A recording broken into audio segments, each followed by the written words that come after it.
Cada semana, Música Crítica te invita a descubrir, escuchar y disfrutar del poder de la música. Conducción y producción, Sabrina Ávalo.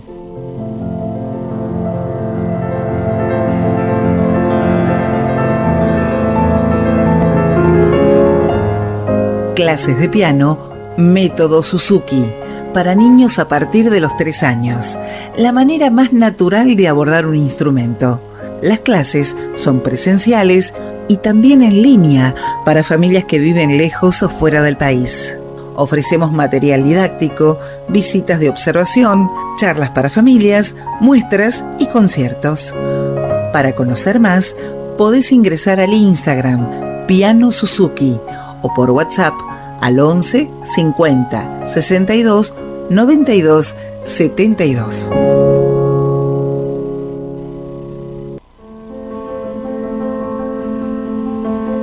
Hola, ¿qué tal?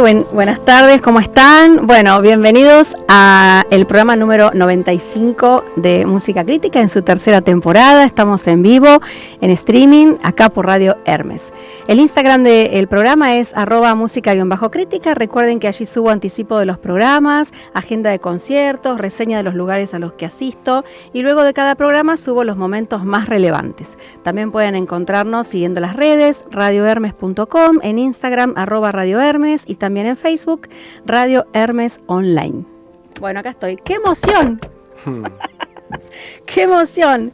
Música Crítica conversa hoy con Gustavo Basso. Él es ingeniero en telecomunicaciones por la Universidad Nacional de La Plata, tiene un posgrado en acústica arquitectónica otorgado por la misma universidad, es doctor en artes, Facultad de Artes de la Universidad Nacional de La Plata y además es profesor titular de la gran cátedra de acústica musical de la Facultad Nacional de Artes de La Plata. ¡Fua!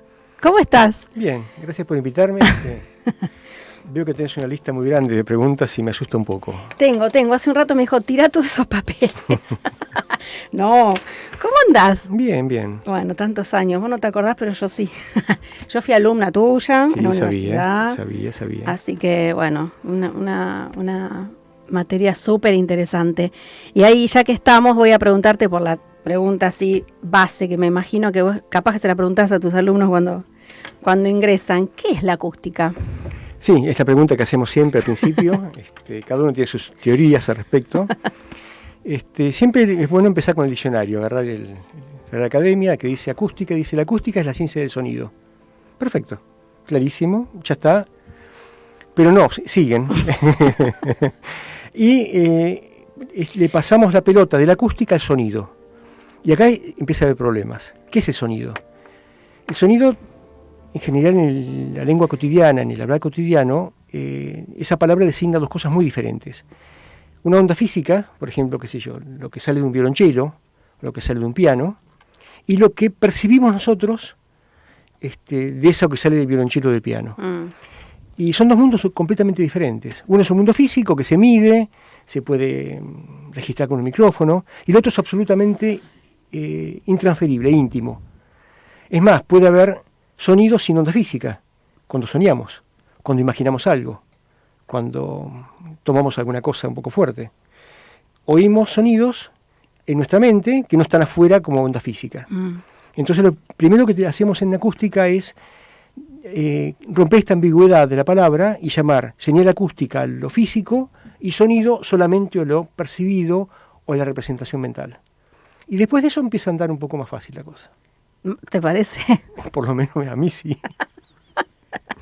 ¿Y cómo describirías que viaja el sonido, digamos, por una sala? ¿Cómo haces para que ellos puedan entender eso? Bueno, nos estamos metiendo en un tema de salas, ¿no? Que es bastante complicadito. Sí. En general, si vos hablás o generás sonido en el espacio vacío, o sea, con aire, pero en un campo, en un lugar que no hace nada, el sonido se va. Y se va y solamente oye bien el que está frente a vos, directamente apuntado por tu voz, o por tu trompeta, o por el instrumento que estés tocando. Los que están a los costados no oyen nada, los que están atrás no oyen nada.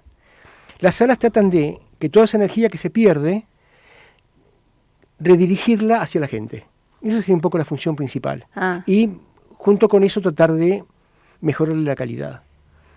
Por eso es que en una sala buena, una flauta dulce, que en una habitación como esta sería adecuada, puede llegar a ser oída por 2.000 personas, o 4.000 orejas, que sería el equivalente a 2.000 personas. Sin el agregado de nada. Con una sala que funcione bien. Claro. Tiene que ser una sala bien hecha. Pero eso sería imposible hacerlo en una plaza, por ejemplo. Bueno, las salas hacen ese tipo de cosas. Y en la actualidad, en la acústica moderna, desde 1980 más o menos, cuando uno habla de un instrumento musical, el instrumento ya se define con la sala incorporada. No es lo mismo el instrumento, qué sé yo, el violonchelo de Yo-Yo Ma, que es muy conocido, tocado en Plaza Libertad, que adentro del Colón. Que pasa una puerta, digamos, ¿no? Claro. Pero suena totalmente diferente. Entonces, lo que oye la gente es el instrumento más el contexto donde ese instrumento se está ejecutando. No sé si contesté la pregunta. Sí, está bueno. Escúchame, ¿y cómo afecta la acústica en la calidad del sonido, dependiendo de dónde estás? Suponete siempre, obviamente, lugares... Bueno, es decisiva. Puede haber salas donde se arruine todo, donde no se oiga alguna parte, donde alguna parte tape otra, donde alguna parte se distorsione. O sea, la acústica de las salas, siempre que hablemos de acústica de salas, la idea es que el sonido de instrumento llegue lo más claro posible y permita la combinación, el ensamble de instrumentos. Una sala muy seca, por ejemplo, que tiene poca reverberación, que el sonido termina enseguida, hace que un sonido y el siguiente se despeguen, queden como inconexos. Una buena sala al revés hace que cada sonido se hilvane con el que sigue y se arme una especie de discurso musical agradable. ¿Y qué diferencias hay, así brutamente te lo pregunto, entre una sala seca? ¿Qué es una sala seca? ¿Cómo está revestida, por ejemplo? Bueno, vamos al concepto básico, que es el tiempo de reverberación. Eso es lo que dura el sonido en el aire después que yo emití el sonido. Así, hago esto. Lo que dura, acá no dura nada, porque es una sala de grabación, un estudio de radio. Claro. Si yo hago esto mismo en el hall central de Constitución o Retiro, tarda 8 o 9 segundos en ese sonido. Ninguna de las dos situaciones es buena para hacer música. Porque en una sala muy seca el sonido pierde calidad, pierde cuerpo. Y en una sala muy reverberante, que sería el hall de Constitución, no terminaría, se mezcla todo. Claro. O sea, vos haces 3 notas y sale una.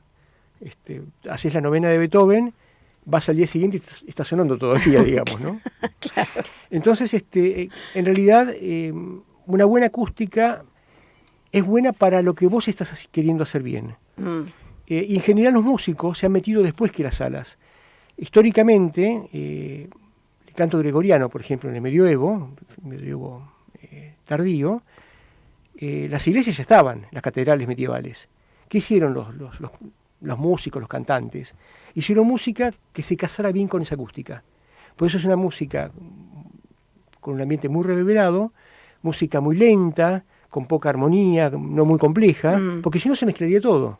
Claro. Y cuando Mozart componía los cuartetos de cuerda, los hacía para salas de castillo o de palacio muy chicas, para 20 personas, no más que eso, donde cada sonido se oye perfectamente. Entonces vos podés hacer un cuarteto de cuerdas con articulaciones muy rápidas, tempos rápidos, muchos adornos, que se oye. Claro. Al revés sería un desastre. Hacer ese cuarteto en la catedral sería horrible, porque se mezclaría todo, o hacer canto gregoriano en la sala de palacio, también, porque no se cohesionarían las voces. Me parece que eso es un poco la idea, ¿no? Una situación intermedia es una ópera, un concierto, un recital de música de cámara. Estamos entre los dos extremos. Claro. Mirá, escúchame, voy a leer un poquito sobre vos. Y ahora te sigo preguntando. La mitad es falso, ¿eh? Te cuento.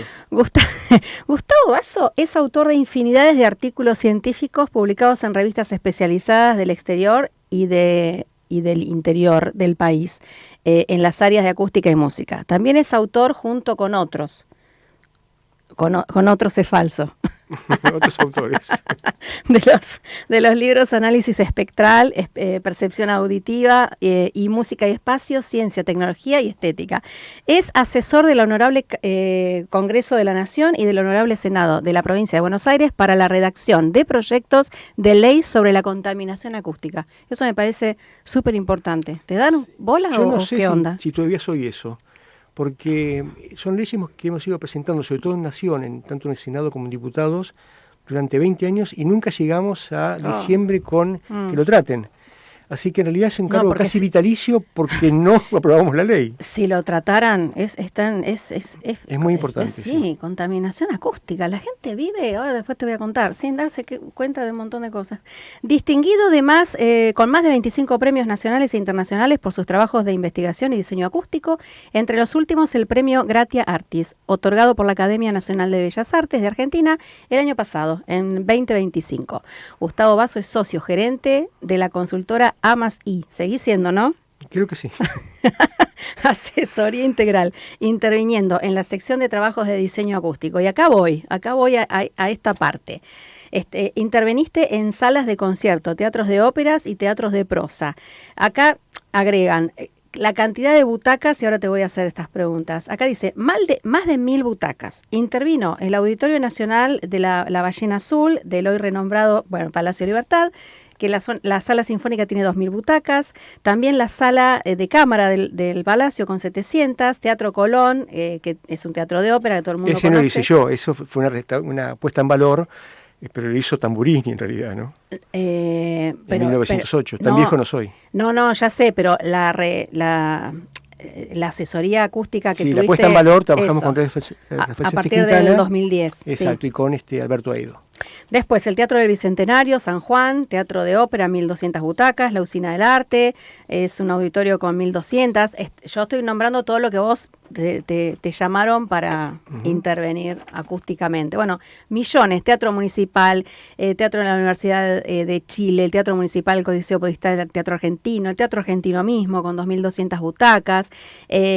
No sé, luego hiciste lugares entre 500 y 1.000, me causa cosa que está como todo distribuido entre butacas. Millones, Teatro Otamendi, Auditorio San Juan de Victoria de San Juan, el Teatro Cine Teatro La Plata, la Sala Casa Cuberta del Teatro Municipal, el Aula Magna de la Universidad Nacional de Quilmes, el Auditorio Scalabrini Ortiz del Pasaje Dardo Rocha en La Plata, la Sala de Cámara de la Usina del Arte, la Sala Piazzolla del Teatro Argentino, la Sala de Cámara del Teatro del Bicentenario, el Auditorio del Hospital Alemán con 120 butacas, el Auditorio del Departamento de Artes Sonoras y Musicales Carlos López Buchardo de la Universidad Nacional de las Artes. Bueno, hay un montonazo de teatros, de salitas de entre 700, 500, 2000 y pico de butacas. Entonces yo acá hago un alto. No sé si es solo la cantidad de butacas, ¿no? Supongamos, te doy 2 ejemplos, que vamos a un teatro, vas a trabajar en 2 teatros que son exactamente iguales, que tienen el teatro, qué sé yo, ponele, no sé, 1.500 butacas, 1.500 butacas el otro, y que están, las butacas por ahí varían. Esta es de, no sé, de madera, esta está toda revestida en paño, la otra tiene el apoyabrazo de, no sé, de algún metal. Pero la parte geográfica cambia. Un teatro de esas categorías acá en Buenos Aires, que hoy, por ejemplo, hacen 210 de humedad, y un teatro, suponete, qué sé yo, en Catamarca, en plena capital de San Fernando del Valle de Catamarca. ¿Eso cambia? ¿Vos vas a trabajar distinto en un teatro que es exactamente igual acústicamente, si te llaman, o no? Son distintos. Primero quiero aclarar algo de esa lista que hiciste. Sí. No en todos los teatros trabajé como diseñador acústico, en algunos casos como restaurador, caso de San Martín, bueno, otros sí, como diseñador. Cada teatro es una cosa única, no hay manera de repetir fórmulas. Lo de la cantidad de butacas tiene que ver más que nada con la dificultad acústica. Pasando de 1000 butacas en adelante, el terreno se pone difícil, se pone duro, porque hay que distribuir los mismos decibeles que hace la flauta dulce en mayor cantidad de orejas, digamos, sería la cuestión rápida. Si está algo mal hecho, hay lugares que quedan sin sonido o con mala calidad, cosa que en un teatro para 200 personas es mucho más fácil en ese sentido. vuelvo a la pregunta. Sí. Cada teatro es único, se estudia el contexto sonoro, qué ruido hay afuera, por ejemplo, si está en el medio de una ciudad, en la montaña, donde sea, las características climatológicas del lugar son muy importantes, por lo que vos contabas. Los teatros muy caros tienen sistemas de climatización permanente, o sea, siempre hay 20 grados, 50% de humedad adentro. Ajá. Por ejemplo, la Ballena Azul o esos teatros importantes. Pero hay teatros que no tienen ese presupuesto para mantener un sistema de climatización constante todo el año. Entonces ahí sí tiene mucho que ver lo que vos contabas, humedad, temperatura, etcétera, etcétera. ¿Qué tipo de música se hace en el teatro? No es lo mismo un teatro donde se va a hacer solamente cuarteto de cuerda u ópera como el Colón, a un teatro donde se va a hacer música popular, amplificada, y muy poco sin amplificar, donde se va a hacer folclore, donde se va a hacer tango. Ajá. Entonces, bueno, el tipo de música tiene mucho que ver. Y también las costumbres del lugar, las costumbres musicales. ¿Qué está acostumbrada la gente del lugar a oír? ¿De qué manera? Bueno, todo ese tipo de cosas se estudia mucho, sobre todo cuando vamos a lugares que no conocemos. O sea, si estamos en la provincia de Buenos Aires, en Argentina, más o menos uno sabe qué pasa. Ahora, si te llaman del Cairo, Egipto, Sí. más vale que uno se ponga a estudiar. Porque los modos de oír, los modos de, digamos, manifestar el rito del concierto, del recital, cambian de lugar a lugar. Claro, no Hay tiene lugares nada que donde ver. nadie habla, nadie respira, hay lugares donde la gente habla, y ya eso te cambia todo, Claro, totalmente. Entre nosotros. sí. Hay un público acostumbrado a oír un concierto en silencio, y hay un público que no. Y es así. Claro, cambia eso. Mirá, así que la parte sociológica, que uno por ahí no la tiene pensada... Y musical, ¿no? Hay que involucrarla. Exactamente. Qué loco.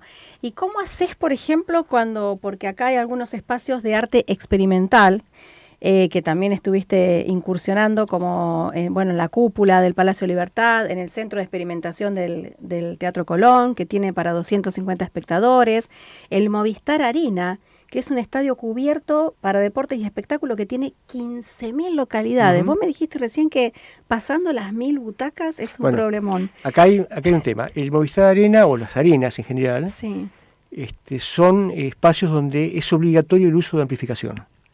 Entonces acá, en ese punto, el peso que en un teatro tradicional pasa por el instrumentista, el instrumento y la sala, pasa por un mediador que es la electrónica. Y ahí el resultado final tiene tanto que ver la calidad del lugar como la calidad de los equipos de audio y quién los maneja. Porque un equipo de audio bien manejado es otra cosa, ha manejado más o menos, digamos. Claro. O sea que en este tipo de lugares, por supuesto, música, cuartetos no va a haber, y sí... Sí, cordobés. Sí, y tenés que estar mediando con el equipo de sonido. Exactamente, y el sonidista que lo maneje, ¿no? Porque 15.000 localidades, bueno... también hay otro muy grande que hiciste, el Centro de Eventos y Exposiciones del Caribe, Puerta de Oro, en Barranquilla, Colombia. Sí. 85.000 metros cuadrados, dice acá. ¿Cuántas butacas entran ahí? No, ahí lo que quieras. Es un proyecto muy lindo porque fue un regalo de Shakira a su ciudad, Barranquilla, como una especie de agradecimiento. ¿Te llamó Shakira No. Ah. Es Barranquilla, pero ella fue la que armó ese centro para su gente. Mira. ¿Y tuviste que ir a...? Y sí, hubo que ir y hacerlo. También hubo, obviamente, gente de sonido a full. Sí, por supuesto. O sea, vos te vas de ahí ya probando todo, ¿o no? No. No, porque uno no vive en ese lugar. No podés irte 2 años allá a Barranquilla a vivir, porque me hubiera costado el divorcio, digamos, mínimo. El asunto es que generalmente ahora, desde la pandemia, sobre todo desde la pandemia, trabajamos mucho online. Ajá. O sea, los proyectos se proyectan en computadoras, se hacen reuniones virtuales, como todos sabemos, digamos. Pero fuiste a ver el lugar. El lugar se va al principio para evaluar un poco esto que te contaba, oler un poco qué pasa, hablar con la gente, hacer encuestas. Con ese material te vas a tu casa y haces el proyecto desde tu casa con las reuniones que sean necesarias, 1, 2, 1.000. Y generalmente, si está todo bien, se deja en el lugar, cuando es lejos, una persona que reporta lo que se está haciendo en la acústica, que uno puede ir controlándolo por menor del día a día. Sí. Generalmente vuelve para los ajustes finales antes del estreno. Y también nos quedamos al estreno generalmente. Que ahí se come y se toma, ¿no? Esa es la parte más Es la parte más importante. linda, sí, sí. Escucha una cosa. Y llegado el caso, estás ahí en una de las reuniones, me dijiste 1, 2 mil, estás ahí. Dentro de estos lugares que son tan gigantes, ¿cuál es el mayor o el problema más común que de pronto puede aparecer? Mediando, viste, la gente de sonido. A mí no me ha ocurrido, tuve mucha suerte yo, pero las quejas de mis colegas, de todo el mundo, es llevarse mal con los arquitectos. Estas obras son responsabilidad del arquitecto proyectista, que tiene la idea principal, que merece tener esa importancia, Sí. pero también con el acústico. O sea, en realidad cuando se hace bien es mitad y mitad. Y funciona cuando hay un diálogo muy fluido entre ambas partes. Claro. Si uno está en un equipo donde el arquitecto cree que puede manejar todo y uno tiene que hacer lo que él dice, y el resultado no es bueno en general. A mí no me ha ocurrido. Yo soy sincera, he trabajado con arquitectos, excelentes trabajadores en equipo, que sabían cómo Claro, que te repartir escuchan un y poco que vos las- también exactamente. escuchás, porque es un laburo medio en conjunto. Es en conjunto. Nadie puede decir esto es mío y nada más, no, para Claro. nada. Entonces creo que la mayor dificultad es cuando el equipo de trabajo no trabaja de igual a igual. Y eso le ha ocurrido a muchos compañeros míos. Incluso hay un caso famoso, a colegas, ¿no? Caso muy famoso en el Lincoln Center de Nueva York. El año 63 se inauguró el Philharmonic Hall, que era la sala para música sinfónica del Lincoln Center. Sí. Fue un desastre. Y en general la gente que conoce el proceso de ese teatro, de esa sala, el problema fue que hubo una muy mala comunicación entre el arquitecto y el acústico. Ah, mira. Y como que competían entre ellos. Y de eso no puede salir nada bueno nunca. Y no. Mira. No me pasó, por suerte. Bueno, mejor. Escúchame, volviendo a las salas, y bueno, creo que es la más emblemática e importante que tenemos acá en la Argentina. Contame esto, ¿es cierto? Porque estoy como cansada de escucharlo, pero yo quiero tu palabra acá, la palabra autorizada, que el Teatro Colón tiene la mejor acústica del mundo, como dicen todos. Bueno, la buena acústica no es medible con aparatos. Como hablábamos hoy, ¿te acordás? Es algo perceptual, Sí. tiene que ver con las opiniones de la gente, es un juicio de valor estético que se hace. Ujú. Con lo cual, a lo sumo uno le puede preguntar a mucha gente qué opina del Teatro Colón. Cuando se inauguró el Colón en 1908, salió una crítica al día siguiente en La Nación, que en esa época era un diario que ya existía y era muy importante, diciendo que la acústica era malísima y que había que buscar otros fines a esa sala, porque para música no servía. Más o menos esto. Mirá. Hay un libro de Margarita Polini, muy lindo, donde cuenta estas cosas, y ella busca y encuentra estas joyas de periodismo, ¿no? Y el Teatro Colón sonó muy mal entre 1908 y 1931-32. ¿Por qué? Porque cuando se lo inauguró no se lo vistió, le faltaban los cortinados, la gran parte de los cortinados, que hace que la reverberación baje un poco. Entonces no estaba el Teatro Colón terminado cuando se lo inauguró. Después se le empezaron a colocar y en 1930, no sé la fecha exacta de la finalización, se completó la vestimenta del Colón. Ah. Los cortinados de paso, de palcos, un montón de cosas más. Y ahí empezó a ser el Colón que conocemos. Maravilloso, por supuesto. Ahora, desde ese momento en adelante, todo gran artista que vino de afuera, porque para decir que es mejor que otro tenés que conocer muchos. Claro. O sea, la gente de Buenos Aires, si no ha viajado, conoce el Colón. Que me pasaba a mí, te voy a contar después una anécdota. La gente que sí, que venía de giras internacionales, directores de orquesta, violinistas, cantantes, chelistas, qué sé yo, gente, pianistas, que habían pasado por 100 teatros en el mundo, pueden comparar. Y decían, el Colón es increíble. Famosa, hay muchísimas, Sí. digamos, opiniones de Eugene Ormandy, Isaac Stern, Pavarotti, María Cala, bueno, todos decían lo mismo.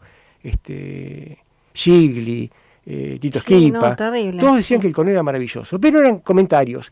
Y uno supone que son comentarios un poco de gentileza. Voy al Colón y digo que es el mejor que hay. Como cuando vienen los artistas de rock y se pone la camiseta argentina en el medio de un recital. Sí, dicen, Está sí, bien, sí. se pone la chilena en Chile, la brasileña en Brasil, Claro. la polaca en Polonia, qué sé yo. Sí. Es manera de quedar bien con el público, Pero había bastante No, pero yo he escuchado solistas que lo han dicho en, no sé, Sí. en, no sé, lejos, en México. Sí, ¿Cuál es el mejor que yo? Y dice Buenos Bueno, Aires. en el año 2000 salió un artículo publicado por Leo Beranek, que fue el gran acústico del siglo XX en el mundo, uno de los grandes, digamos, no fue el único, pero uno de los más grandes, estadounidense, que hizo un estudio de 53 o 54 de las mejores salas del mundo, de todos lados, Japón, China, Estados Unidos, Europa, el Teatro Colón, etcétera, y los ranqueó en base a la opinión de directores de orquesta del mejor al peor, de ese grupo, ¿no? Pero estaban todos, está el Concertgebouw de Ámsterdam, estaba, qué sé yo, lo que quieras, la Filarmonía de Berlín, Concerthaus de Berlín, Carnegie Hall de Nueva York, Sí, lo que Londres, quieras, estaban todos. Y en esa lista salió primero el Colón y un burrero, uno que le gustan los caballos, diría que el segundo no salió en la foto. Lejos salieron después del resto. O sea que fue una manera de corroborar, no digo científicamente, pero con una encuesta bien hecha, no se puede hacer más en percepción o en juicios de valor estético, que el Colón era considerado por toda la gente que circula por el mundo musical como el mejor teatro para ópera. Uh-huh. Y después en un segundo estudio, 3 años después, 2003, con salas para música sinfónica. Como en el Colón se hacen las dos cosas, con la cámara de orquesta para música sinfónica, salió entre los 3 primeros de música sinfónica. Los 3 primeros sin ubicación, los 3 primeros nada más. Symphony Hall de Boston, sala solamente para música sinfónica. Musikverein de Viena, sala solamente para música sinfónica, y por encima de la Filarmonía de Berlín, el Concertgebouw de Ámsterdam, el Barbican de Londres, etcétera, etcétera, etcétera. O sea, esa idea de que el Colón era muy bueno, dicho por los artistas que venían para acá, terminó siendo corroborado con estudio estadístico serio y internacional, y sin ningún tipo de polarización hacia Argentina, sino que era totalmente internacional. O sea, a partir de ese momento, el Colón está considerado como el mejor teatro de ópera y de música sinfónica, o entre los mejores, en todo caso, del mundo. Yo hace mucho tiempo, en el año 98 creo que fui a París a una visita guiada, no conseguí entrada, en la Bastilla, en la Ópera Bastilla. Sí. Entonces, bueno, como no la conocían, se había inaugurado no mucho tiempo antes, me inscribí en una visita guiada común, de esas que te llevan así a turistas, ¿no? Y el guía, que era muy divertido, un personaje, el guía, parecía un actor de ópera, ¿no? Te contaba, qué sé yo, que yo pues le pregunto así, ¿y la acústica qué tal es acá? ¡Ah, es buenísima! No es el Teatro Colón. Ah, te dijo. O sea que un guía de la Ópera Bastilla de París, que no tiene por qué saber de estas cosas, sabía que el Teatro Colón era como la Ferrari o el Rolls Royce, digamos, de la acústica mundial. Qué bárbaro. Una anécdota divina. Escúchame, te iba a preguntar con el tema de los paneles en salas mucho más chicas, ¿no? Que la gente por ahí pone paneles para acustizar. ¿Qué significa poner un panel? Hay distintos tipos de paneles. El panel que te absorbe el sonido, el panel que no deja que la sala de al lado venga a golpearte, que se quejan. ¿Cómo vamos con eso? Bueno, los paneles son herramientas para corregir una acústica que no es adecuada. Esto, por ejemplo, es un panel absorbente, en este caso, ¿no? De espuma de goma. Como decís vos, cumplen distintas funciones, pero tienen que ser diseñados y colocados en función del defecto que querés corregir. Esto de comprar un panel y ponerlo sin ningún tipo de estudio previo, es como que te digan, vos te duele el estómago y tómate una pastilla blanca. ¿Pero cuál? Cualquiera que sea blanca. Y no, podés tomar cualquier cosa, morirte, qué sé yo. Sí. Entonces, las recetas no funcionan en la acústica. Aunque hay algunas cosas que sí uno puede saber por ver fotos y demás, pero el tema de este panel soluciona la acústica de una sala es una estrategia comercial nada más. Ah, mira. Y nosotros, o los acústicos, cuando empezamos a hacer acústica de jóvenes, generalmente la mayoría de los trabajos son sacando paneles que andan mal. y que la gente gastó un montón de plata, y en vez de llamar a alguien que más o menos conocía el tema, gastaron plata, tienen que tirarlos y poner otros. Entonces el consejo es no pongan paneles por poner, asesórense antes. Hay que asesorarse. Uh-huh. Por ahí pones paneles para que no se escuche, y paneles para que absorban, no absorben. Exacto. O paneles que no sirven para nada. Exacto. ¿Cómo entre los métodos analógicos y quizás ahora ya los métodos donde se utilizan software, bueno, que algo me estuviste contando cuando fue lo de intervenir ahí en este lugar en Colombia, ¿estas dos formas ya conviven o ya directamente pasamos a toda la parte que ya sacamos la cosa analógica del todo? No, es complejo el tema porque cada obra exige herramientas diferentes. Hay, digamos, dos mundos diferentes. Un mundo es de las obras que ya están hechas y uno quiere mejorarlas o preservarlas. Ajá. Caso típico, el Teatro Colón. Cuando se hizo la puesta en valor 2006-2010, había que dejarlo como estaba. No había duda posible. Había que preservar la maravilla que era el Colón. Y en ese caso vos tenés como modelo analógico el mismo Colón. Ahí estamos viendo fotos, recién las veo. Mira vos, sí. Está bien, había que preservarlo, pero en un momento todas estas butacas, por ejemplo, que vimos, volaron. Se sacó todo. Lo sacamos, lo plumereamos y lo pusimos de nuevo. Pero lo sacaron porque necesitaban ¿qué? Medir, hacer un tipo de medición.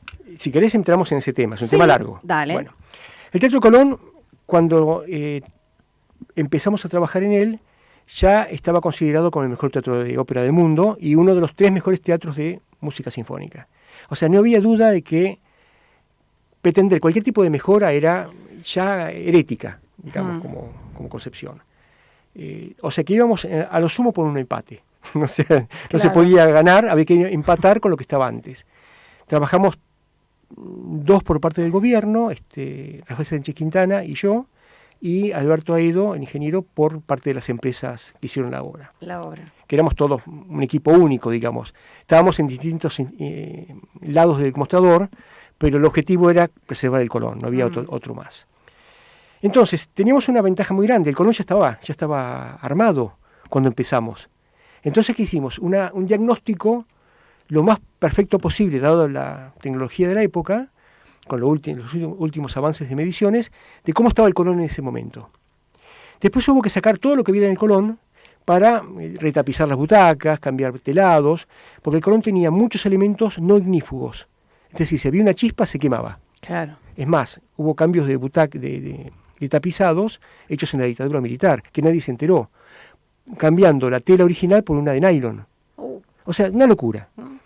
Entonces había que restaurar todo eso, un montón de cosas más, sin cambiar la acústica. Entonces, lo que se le ocurrió a Rafael, creo que fue a Rafael o Alberto, pero creo que fue Rafael, fue, en vez de desarmar todo de una, desarmarlo por capas. Primero las butacas de platea, alfombras de platea, butacas de palcos, entelados de palcos, y medir en cada caso. Tener como una fotografía del desarme de la sala. Así, cuando se le iba armando de nuevo con los nuevos materiales, poder comparar el antes y el después, que tenía que ser igual, o iguales, digamos, ¿no? Sí, no claro. Es el antes y el después de los tratamientos para el pelo, ¿viste? No, no. Antes son pelados y después tienen pelo. No, acá tiene que ser igual. Exactamente Qué igual. Qué desafío. Yo me río, pero... No, tremendo. Cada medición del armado de la segunda parte era un parto. Claro. Era un parto. Estábamos realmente muy estresados nosotros. Sí. Bueno, hasta que se terminó con lo último y se comparó la medición después de la puesta en valor con la medición original. Y dio bien, por suerte. Fue mucho trabajo, no solo fue suerte, pero cuando hay tanta gente trabajando, es muy difícil controlar todo. Y nuestro trabajo era controlar todo. Entonces estábamos obsesionados con el Colón realmente. Ahora, esta pregunta que te hago así de cero conocimiento, sacarle a la butaca la vestidura que tenía, ¿no? Y agregarle esta otra que era antifuego, ¿eso podría llegar a modificar algo? Sí, totalmente. Podría haber sido un desastre. Por suerte, el enterado original del Colón, los tapizados, eran antifuego, eran de lana de oveja, que no propaga la llama. Y le pusimos lo mismo del original. O sea, hicimos una puesta a cero casi del Colón en ese punto, y al ser las originales muy buenas en ese sentido, no tuvimos que recurrir a tecnología moderna, Claro. que ahí sí hubiera sido un peligro muy grande de cambiar algo. Por supuesto que todo lo que sacábamos del Colón lo medíamos en laboratorio muy importante que hay en Argentina, de Ingonet, de la SIC. Ajá. Medíamos los reemplazos y hasta que el reemplazo no daba como queríamos, no era aceptado. Como dato de color, rechazamos 7 muestras de telas de butacas. Recién la octava aprobó la parte acústica. Con lo cual éramos vistos con un poco de... Eso es impresionante. Sí, No, sí. terrible. Claro. ¿Cuánto duró más o menos? ¿4 años? 4 años. En un momento... Abocados, total. En un momento, ¿se puede hablar de política acá o no? Está prohibido. Sí, Bueno. yo hablo de lo que... No, pero vamos a hablar bien de la política en este caso. Nosotros empezamos la obra con Ibarra, Ajá. al principio del 2002, 2003, con el tema de techos, muy poco. Seguimos con Tellerman después de Cromañón, Ibarra renuncia, queda Tellerman de intendente, jefe de gobierno. Jefe de gobierno. O sea que empezamos la obra con Tellerman, la obra de Desarme, 2006. Cambio de gobierno, entra Macri en el 2007. Y terminamos con Macri en el 2010. No se cambiaron los equipos. Y eso habla muy bien de la política. Que era una obra tan importante que haber cambiado de caballo en mitad del río hubiera sido un peligro muy grande. Sí. Y acá los equipos elegidos por el grupo de Tellerman y Ibarra fueron preservados por el grupo de Macri. Lo cual habla que el Colón está por encima de la grieta, digamos. Bueno, eso está bueno. Habla maravillas de eso, sí. Ustedes cuando cambió el gobierno también temblaron. Claro, nos agarramos de la silla. Claro. Dijimos, acá, no digo que sean malos los que van a venir, pero no conocen todo lo que conocemos nosotros. Claro. Afortunadamente no pasó eso. Igual, hubo un momento en el que estaba el Colón totalmente desarmado, cuando Macri empezó la gestión, ¿no? Con andamios. Dijimos, rompimos el Colón, porque esto que no arma de nuevo. Estábamos muy preocupados en ese momento. Por suerte se tomó las tareas en la misma dirección con la que venían y se terminó bien. Se terminó bien, sin hablar.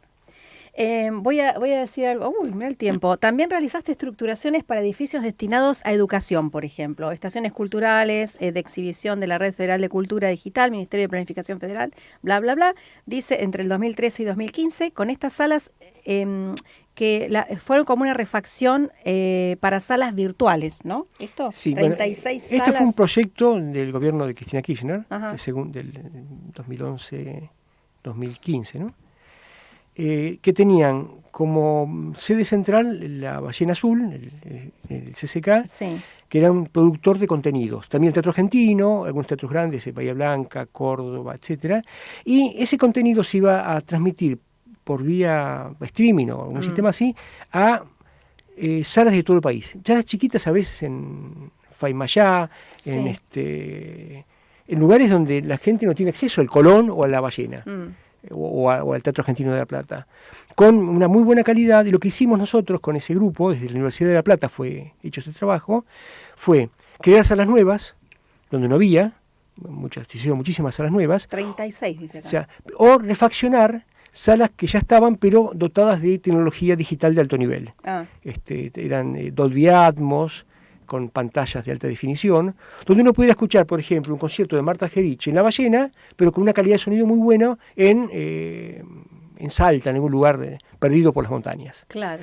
Que tenía que ver además con un proyecto de educación musical, donde se les dotaba a los chicos de cuadernillos sobre las obras que estaban oyendo. O sea, bueno, esto es una obra de Chopin fue un compositor que hizo tales cosas, qué sé yo qué. Súper, bueno, buenísimo.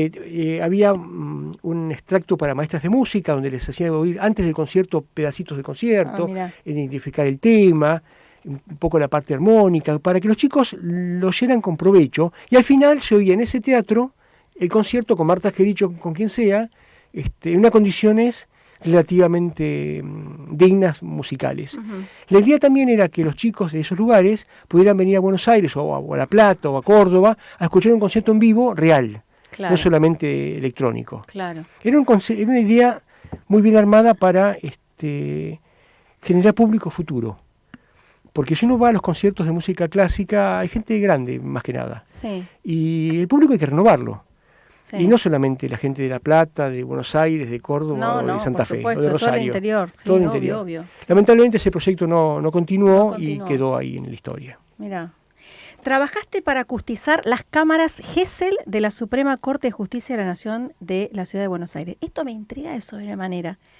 ¿Qué necesitaban acá? ¿Que Bueno, había que acustizar la confesión? Bueno, y más o menos. Las cámaras Gesell, por el que no sabe, son unas cámaras donde se le toma declaración a un niño, por ejemplo, es muy común con niños, o alguna persona que ha sufrido un abuso, o a veces hasta un sospechoso de algún delito. Generalmente está con una persona que es o psicólogo o policía o lo que sea de otro lado, y hay detrás de una ventana, como hay una radio, digamos, una pecera, acá, pero que es espejada, no los ven. Claro, nosotros lo vemos a Pablo, pero en este caso en ese caso veríamos un espejo nada más, ¿no? En la cámara que en las películas están en todos lados. Vi una película de adolescentes, la serie Adolescentes, bueno, ahí está el caso de la cámara Gesell, pero no pueden oír solamente las personas que el juez designa como habilitados para eso. Pero no pueden oír lo que están declarando los abogados defensores, los fiscales, un montón de gente que, si oye la confesión, puede sacar datos para preguntar después. Entonces, ¿qué Entonces, la idea es que tienen que estar totalmente insonorizadas y que se oigan solamente en el lugar que se pueda, y donde no se pueda no. Cuando fuimos a las cámaras Gesell de la Corte Suprema de Justicia, vos estabas tomando declaración a alguien y se oía hasta en el baño lo que decían. No, entonces todos los abogados defensores o los fiscales de la gente sabían que ahí contaban con una ventaja enorme, y era que saber lo que habían declarado en secreto los acusados o los abusados, y usar eso para defender o para atacar a alguna persona. Hasta que llegó Gustavo Basso. Hasta que, bueno, esto hubo muchas quejas y muchas denuncias de esto, y trabajamos con la Facultad de Artes de La Plata, con Andrea Farina, Federico Javier, toda la banda esa, y creo que andan bien ahora. Por lo menos no hubo más quejas. Mirá vos. Bueno, habría que ir al baño de la cosa a ver qué onda. Ay, mirá o sea, es no solamente porque uno piensa, bueno, obviamente te relaciono, estudiaste violín, sos violinista, estuviste en el Teatro Argentino de La Plata, uno te relaciona íntimamente con la música, pero bueno, también existe este otro lado que te llaman para... Pasa que uno hace acústica, entonces la acústica es una disciplina que nos atraviesa en lo cotidiano. Claro. Qué sé yo, cualquiera que haya tenido un vecino que toca batería o que oye la televisión muy fuerte a la noche y uno quiere dormir, sabe la importancia de estar aislado acústicamente. Claro, tal cual. Y es una necesidad cotidiana. Sí, tal cual. ¿Qué sería acustizar un espacio no convencional? Que por acá también leí que hacías... y para cosas raras, digamos. Por ejemplo... qué sé yo, hemos hecho acústica de campanarios de plazas para que se oiga más lejos. ¿En serio? Eso es un espacio no convencional. Lugares para hacer música electroacústica, donde los compositores ya componen lo que va a salir de los parlantes. Lugares para música experimental. Hemos hecho un montón de esos. El último que yo recuerde es Art House, ahí en calle Mitre, atrás de Plaza de Mayo. Me resuena, sí. Es un lugar experimental hermoso que lo maneja, un grupo privado, y donde está pensado para ese tipo de música rara, donde no hay un escenario fijo. El escenario puede estar en el centro, en un costado. Mira. Y son desafíos, porque cada uno tiene su propia característica. Claro. Escúchame, cosas que anoté por ahí mientras investigaba y estudiaba para este programa. Hice algunas anotaciones y vos me confirmarás si está bien o está mal esto que me aseverás o no, digamos. La música acústica en los acústica en los hospitales aumenta la presión sanguínea y la frecuencia cardíaca de los pacientes. Eso está estudiado por la Organización Mundial de la Salud. Ajá. Un ambiente acústico estresante hace que te suba la presión, aumenta el ritmo cardíaco. Yo no soy médico, estoy diciendo lo que dicen ellos, ¿no? Ajá. Aumenta la cantidad de adrenalina en sangre, un montón de cosas. Hay toda una especie de catarata de eventos hormonales y demás que aumentan el estrés. Básicamente es eso. Y el estrés es uno de los detonantes de un montón de cosas. Nuestros males diarios. Exactamente, que llevan a, por ejemplo, a un accidente cerebrovascular o un accidente, a una paro cardíaco, por ejemplo. En áreas educativas, una buena acústica en las aulas mejora el nivel de concentración, rendimiento y comprensión de los alumnos y reduce los niveles de fatiga en la voz de los maestros. Esto parece por ahí una obviedad, pero por ahí la gente no se da cuenta y vive inmerso en un caos auditivo que podría generar tranquilamente un aula distinta cuando esto no ocurre, ¿no? Bueno, por ahí vos pensás, acordate cuando eras chica, Sí. ibas a la primaria, donde sea, Ay, sí. que era un bochinche terrible, Sí. estabas en las últimas butacas, los últimos bancos Sí. de la clase, la maestra adelante no se entiende nada, porque hay mucha reverberación tiene esos lugares cuando están mal hechos. Sí.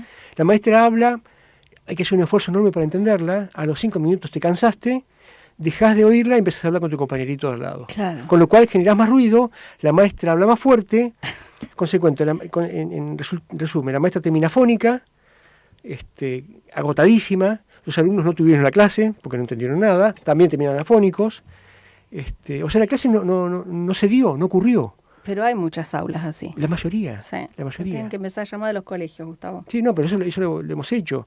Tenemos incluso diseños para escuelas en la provincia de Buenos Aires, tema que no nos dan bola, Claro. dicho mal y pronto. Mirá. Crear un entorno laboral, por ejemplo, de oficina, desechando el ruido como si fuera parte de la geografía y rutina diaria, con una buena acústica, se reducen los elementos sonoros que generan distracción y por ende notamos numerosas ventajas dentro del lugar. ¿Cómo se podría mejorar ese entorno? Porque eso también, las oficinas están como, viste, que hay solamente pedazos así, donde Sí, se sí. ven con millones, Bueno. y uno pone esta música y el otro pone otra de allá. Bueno, las oficinas, los lugares de trabajo, los Sí. sectores de planta abierta, por las que son cerradas más o menos Sí. ahí y listo, ¿no? Pero eso Sí. solamente son para los jefes en general. Claro. La tropa va a oficina de planta abierta y en general tiene que ver con el ruido que viene de afuera. Si vos estás en un lugar muy ruidoso por el tránsito Sí. y hay un mal aire acondicionado, abrís las ventanas. Con lo cual Claro. te entra el colectivo, te entra el tipo que grita. Yo ahí le mandaría burlete, mirá yo diciéndote lo que haría. No, exacto. Burlete a las ventanas. Pero si Qué la atrevida. cerrás con burlete, no respirás. Entonces Claro. tienes que poner un sistema de aire que funcione. Toda una concatenación de cosas, ¿no? ¿Sabés qué haría yo? Te voy a decir algo. La chicharrita de la línea A, lo tenés al Sí, subte, ¿no? sí. ¿Por qué la ponen tan alto? ¿Viste que cuando entran y salen, Sí, sí. abren la puerta, aparte, por ahí se confunden, no se cerró del todo, el otro se le trabó con la mochila y la cosa esa sigue? Es detonante. Bueno, hay Siempre normas, pone en la B. normas eso y leyes que va. internacionales que te dicen que las señales para peligro y demás no deben superar tal cantidad de decibeles. Generalmente no se cumple eso, Ah. por eso. Seguimos en la oficina. Entonces estás en un lugar, cerrás todo, ponés buen sistema de clima. Sí. Está el ruido del sistema de clima. Hace más ruido que los colectivos. Bueno, pones un buen sistema de climatización. Está tu compañero que qué sé yo qué. Bueno, son todas, es como, viste en rugby, cuando quieren parar a alguien que va haciendo un tackle de a poco, uno le toca el tobillo, el otro le toca la rodilla, bueno, hay que bajarlo de a poco eso. Pero es una cuestión de darse cuenta de la necesidad de mejorarlo, y si vos querés escuchar música, usa auriculares, así de fácil. Yo veo los de la que van con auriculares y digo, ¿viste? No le hincha y no, porque están todos en su mundo con los Exactamente. auriculares. Es así. Otra cosa que haría, lo que quiero comentar porque es una fantasía que tengo. Las casas de ropa, ¿viste que vas, qué sé yo, por ahí Avenida Santa Fe o allá en La Plata Avenida 10 y 48, no sé. Que vos entrás y estás toda esa música que, bueno, para mí es pedorra, lo debo confesar, el reggaetón, la bachata, pero la ponen alto. Sí. Y vos no podés, a mí no me deja pensar que agarrar la percha y ver, y ni hablar si tenés que ir a probarte cosas. Sueño con entrar a un lugar y que esté, por ejemplo, el concierto de para clarinete y orquesta de Mozart. ¿Por Bueno. qué no sucede eso? Primero, vos tenés un sesgo estético. Digamos, ya me di cuenta, un sesgo estético fuerte. Digamos, que No, pero que en haya reggaetón no tan fuerte, digamos. Ya con eso estaría mucho mejor. Es un tema de decibeles y después de gusto estético, por supuesto. Pero no me digas que ahí no te probás más cosas, no te quedarías Depende ahí. de la persona que le gusta el reggaetón, dirá que lindo. El tema es el nivel de decibeles. Yo en realidad mi sueño es un poco más, es distinto. Yo A sueño ver. entrar a un restaurante y poder hablar con la persona con la que voy. Que en general no es tan fácil, ni en Buenos Aires ni en La Plata menos. Esa es otra, ¿viste? Sí, O estamos grandes, que decís, no, pero pará, ahí hay mucha música. No, pará, ahí hay mucho ruido, la gente dice mucho ruido. Sí, sí. Y Que es cierto. Y es cierto. Es fácil de solucionar, no es muy caro. ¿Cómo haces? A ver. No, en un primero, restaurante. si hay música, bajar el nivel. Sí. Y si no, colocar elementos absorbentes para que lo que se habla en una mesa no se oiga en la otra.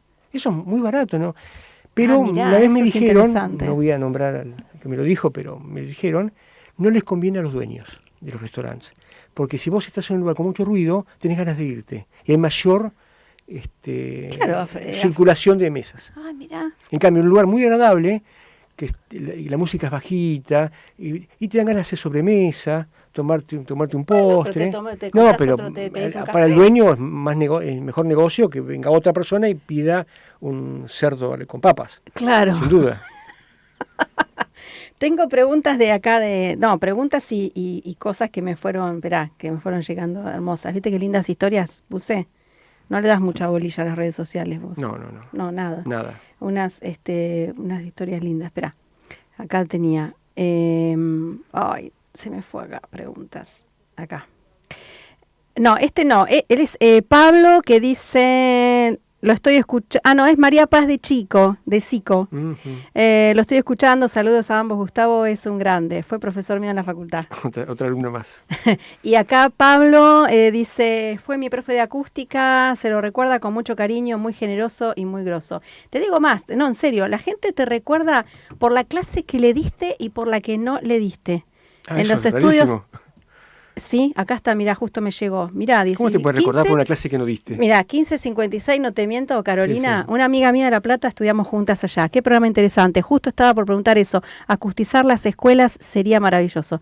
En los estudios de grabación se siente tanta paz, pone. No, ella me dijo que lamentó mucho, porque nosotros en un momento tuvimos que empezar a trabajar cuando estudiábamos, no poder tener las clases de acústica, y me dio gracia porque me dijo, eran de 8 a 10 los viernes. Yo digo, ¿cómo te puedes acordar el horario de una materia? Sí.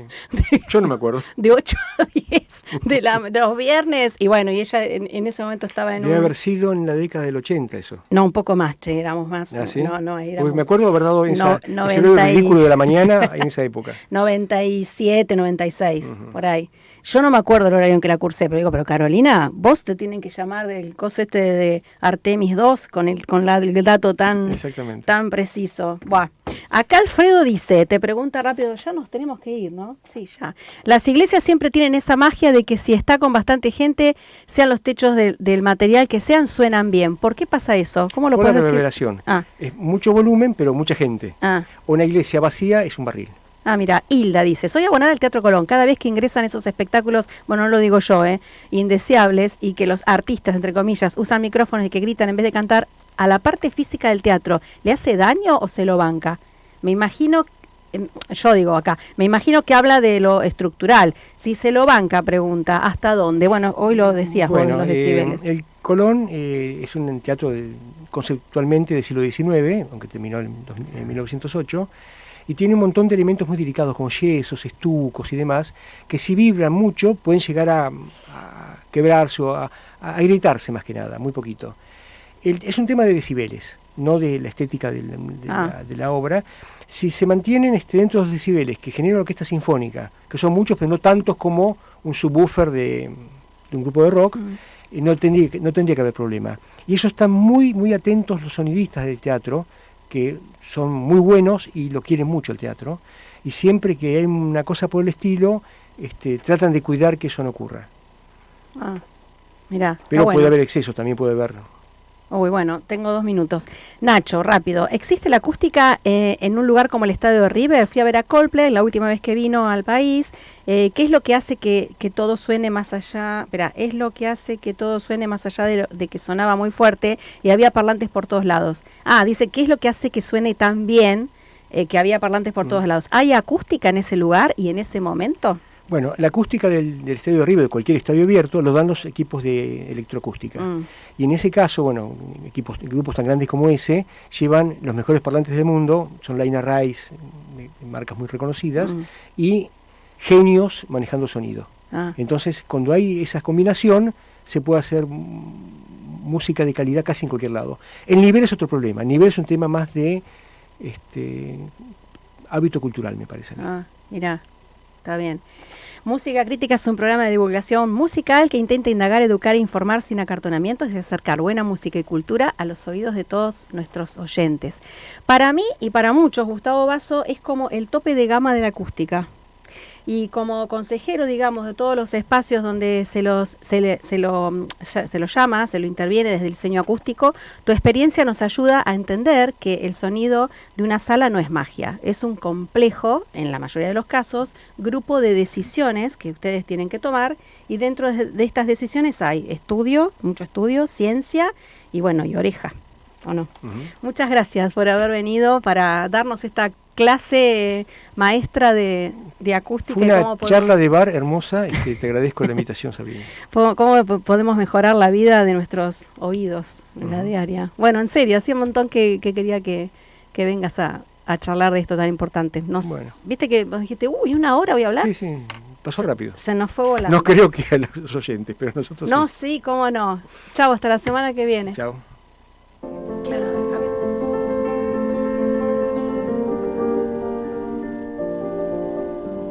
Música Crítica, una idea de Sabrina Ávalo, te espera el próximo martes a las 15, acá en www.radiohermes.com.ar, tu lugar de expresión y comunicación.